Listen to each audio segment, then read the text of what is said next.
Howdy guys. Howdy guys. Paranoia got the best of me, and I decided to go ahead and pull the oil pan because the knock, it really felt like it was getting worse. But the weird thing is, I get up under here, and I don't see any signs of, like, I don't see any hot rods or anything, and everything is still really tight. So I guess I'll pull these caps off and take a look. It's one of those things I really don't like doing because it's like I always feel like I run a bigger risk of messing something up by looking at it than I do by just leaving it alone. you know? So, but I guess what I'll do is I'll pull some of the caps off and take a look at the rod bearings. Um,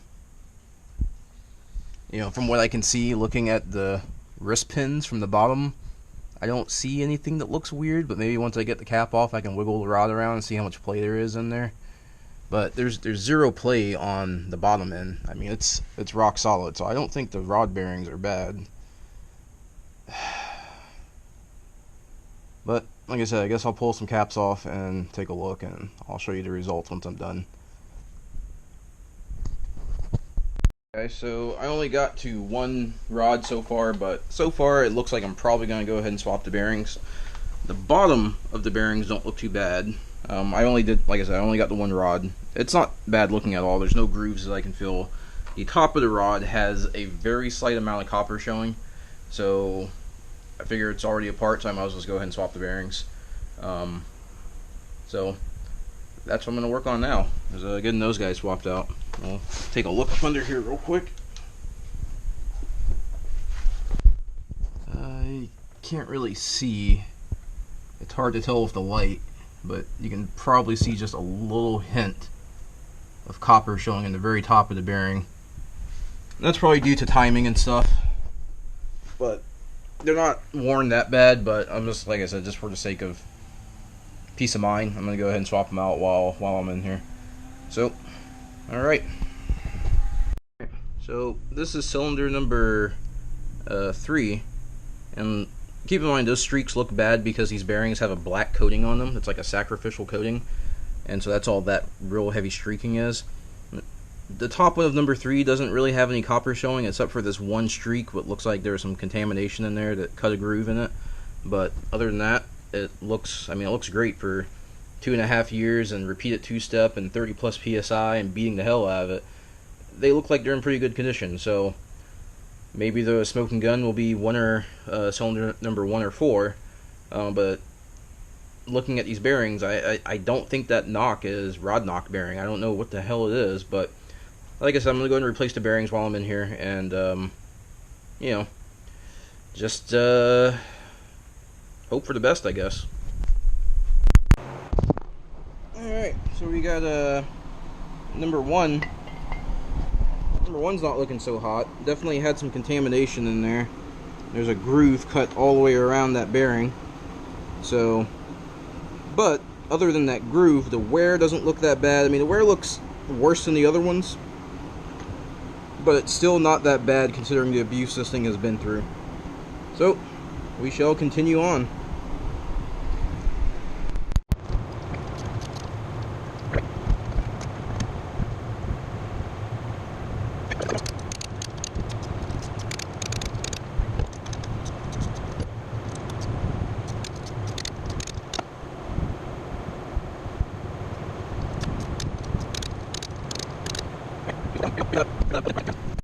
Alright, new bearings are in.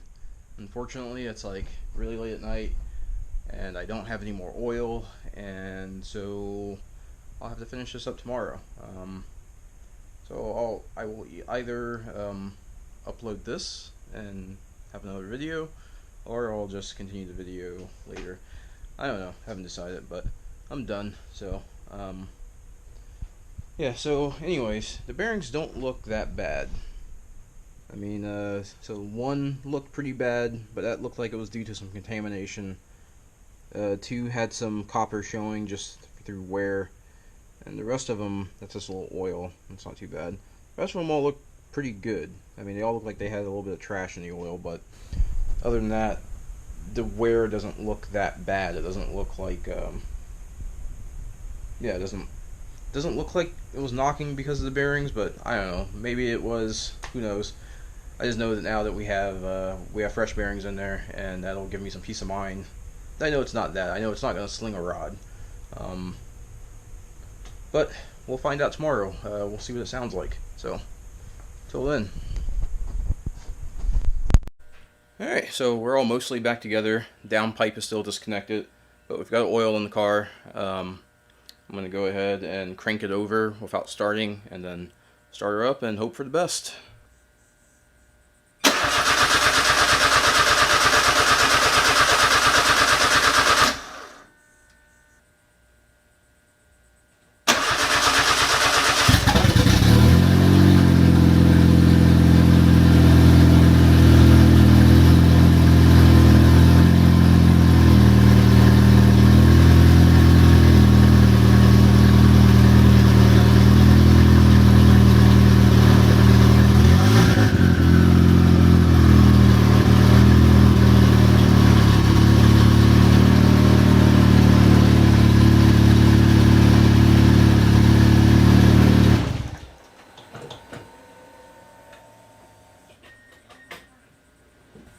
Alright, seems to be working. You know, every once in a while it's a good idea to remind the neighbors of how bad it could be. So I'm going to go ahead and reconnect the downpipe and let it warm up and give her a listen.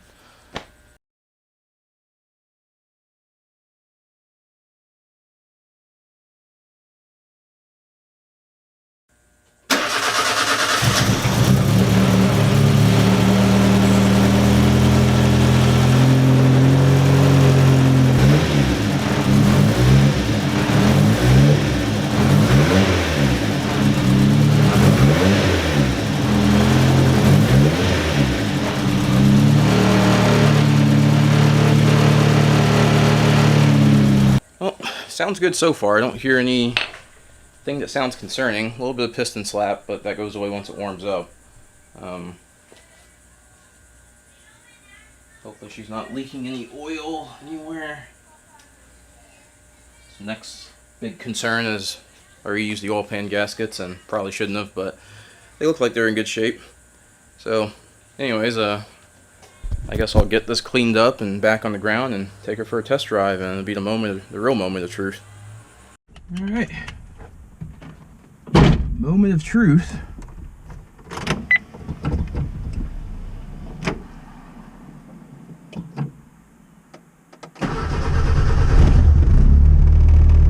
I will say, it does sound a lot better on cold starts. Don't you mess with me.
hear the turbo spooling down. Anyway, so like I said, the noise seems like it's still there. It's not as loud. It's gotta be something else. It's gotta be piston slap or something. But a bunch of other noise did go away. I didn't realize how noisy the engine had gotten. So it was time to swap those bearings regardless. So we'll just, you know, we're just gonna send her, see what happens. Well, that'll be it for now.